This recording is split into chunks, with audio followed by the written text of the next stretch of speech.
Bom dia, sexto ano, tudo bem com vocês? Pessoal, vamos lá para a aula de história. Na aula online, né, eu vou ter passado o capítulo 4 com vocês, que eu fiquei devendo para vocês, lembram? Vou ter corrigido a atividade com vocês. E agora, nessa aula gravada, a gente vai começar o capítulo 5, tá? Povos do continente americano. Então, lá no capítulo 4 a gente viu, né, os egípcios e os mesopotâmicos. Então agora a gente vai começar a estudar os povos que habitavam nos continentes americanos antes das descobertas, tá? Antes da colonização, tá? Antes da colonização dos Estados Unidos, antes da colonização do México, antes da colonização aqui do Peru, do Brasil, ok? Então, vamos lá. Eu vou passar aqui para aquela transição de uma página só que fica mais fácil, tá?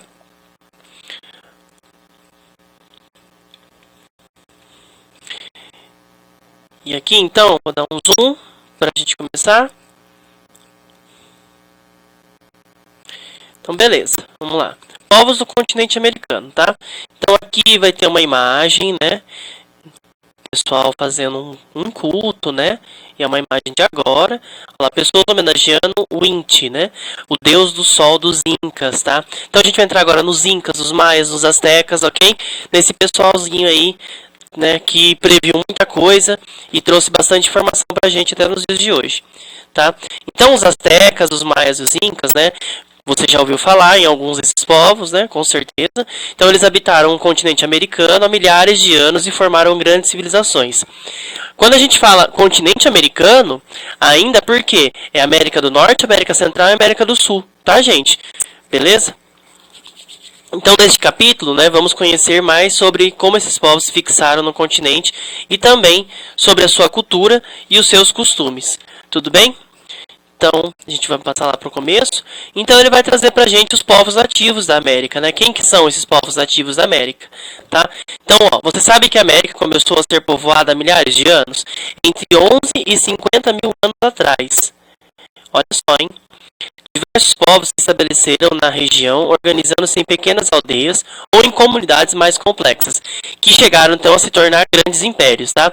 Esses povos nativos da América, eles tinham diversos, né, costumes, línguas, e eles tinham diversas maneiras de se organizar de forma social e de forma política. Então, aqui na apostila, eu vou dar um zoom maior para ficar um pouco mais fácil para a gente visualizar.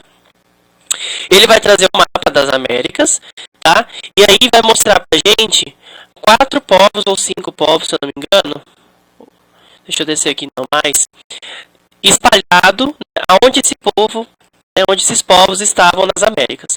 Então vamos lá, no primeiro, ele vai falar então pra gente dos Inuites. Aí a gente vem aqui no mapinha do lado, ó, os Inuites, ó, ficava lá pra cima, lá no Canadá. Ó, Estados Unidos está aqui, lá no Canadá, tá? Então, né, o que teoricamente hoje é o Canadá. Nessa época não existia Canadá, não existia Estados Unidos, não existia México, não existia Brasil, nada, ok? Era só o continente americano em si.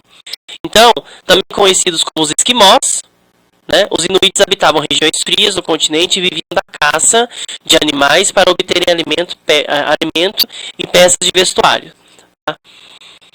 Aí vai falar dos Sioux, né?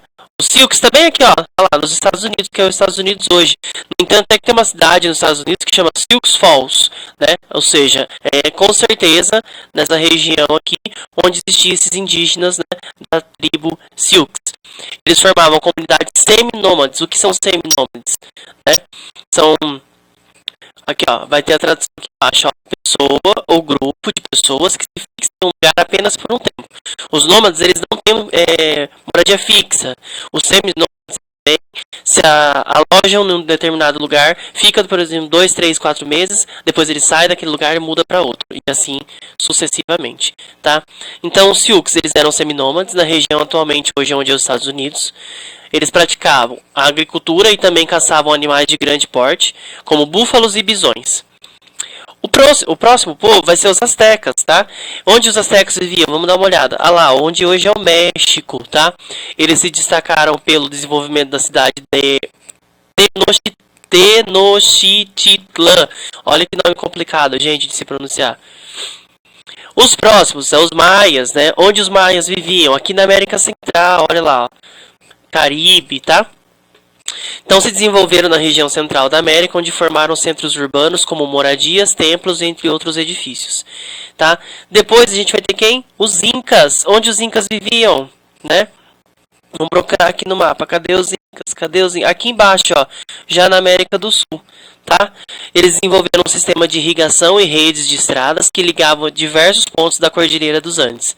Tá? Região onde eles habitavam. E nada mais justo que falar dos tupis, né? Que é aqui na região do Brasil, né? Os tupis guaranis, né?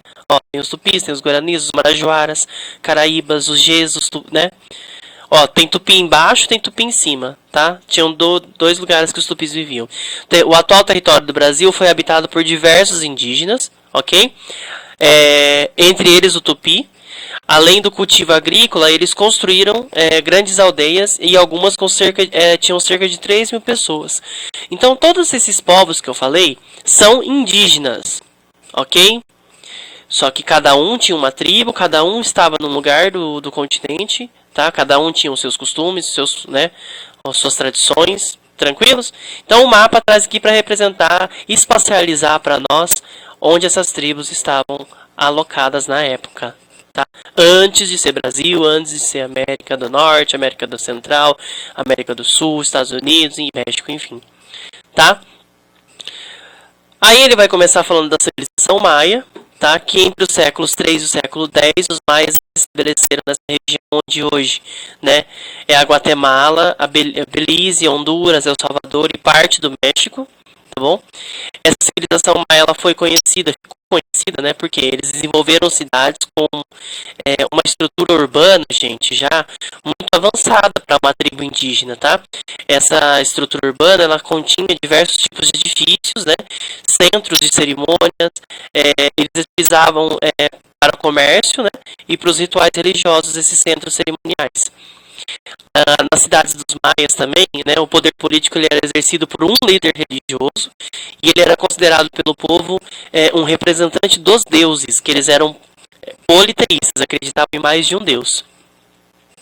Então, por eles serem independentes entre si, né, com leis e governos próprios, as cidades maias formaram então as cidades-estado. Ó, estado com letra maiúscula. Então, estado com letra maiúscula significa país. Então, entre elas se destacaram a cidade de Maipã, a de Tikal e a de Chichen Itzá. Acho que eu pronunciei certo, enfim. Civilização. Aí vai trazer pra gente o que significa civilização, né?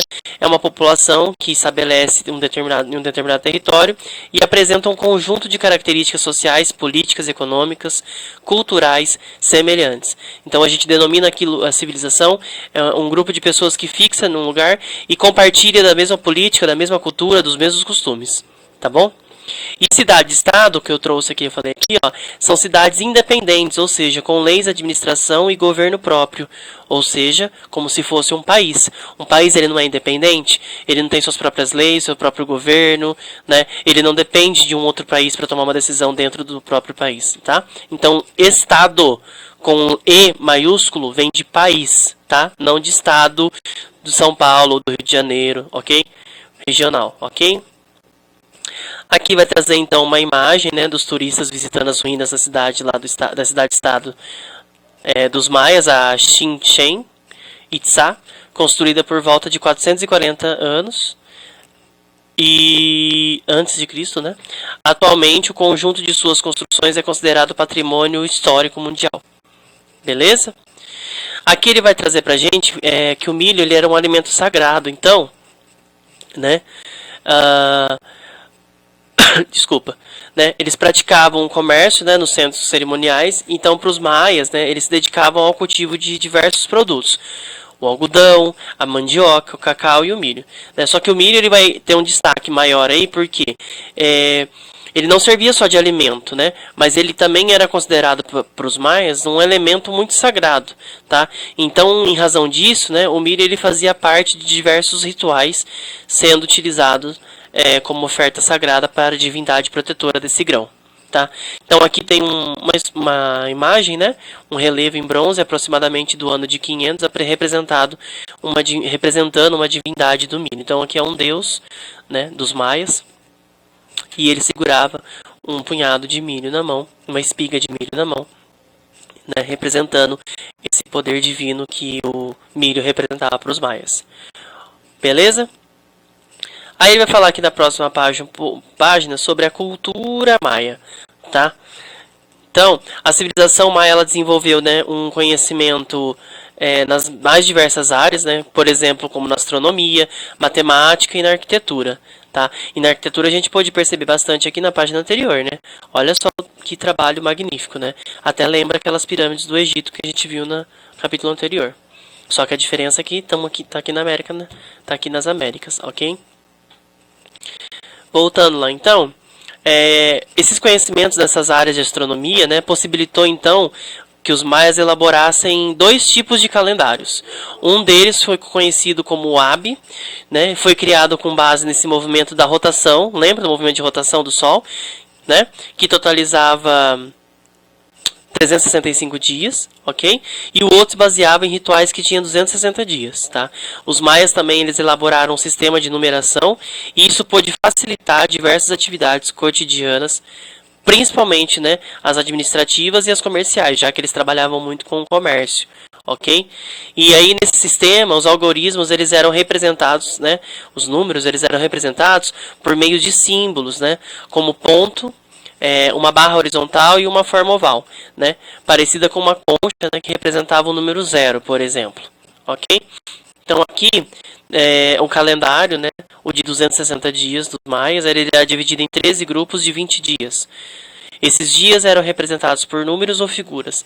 Então acima, né, aqui na figura, é uma rocha com inscrições maias do ano de 591 aproximadamente, e o centro mostra um jogo de bola e ao redor representações de períodos de 20 dias, ok? E aqui eu vou parar nessa parte o sistema de escrita deles. Tá?